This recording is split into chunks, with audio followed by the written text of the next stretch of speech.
जी अस्सलाम वालेकुम। ये मिलर ट्रैक्टर का 385 बराए फ़रोख्त है।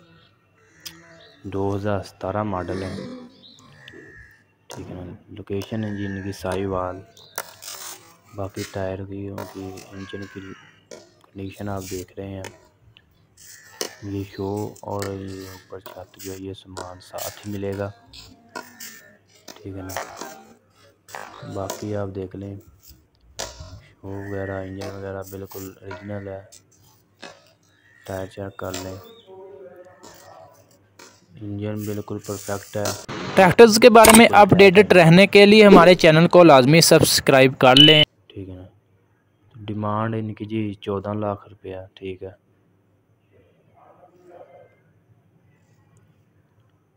बाकी आप वीडियो देखकर तसल्ली कर लें।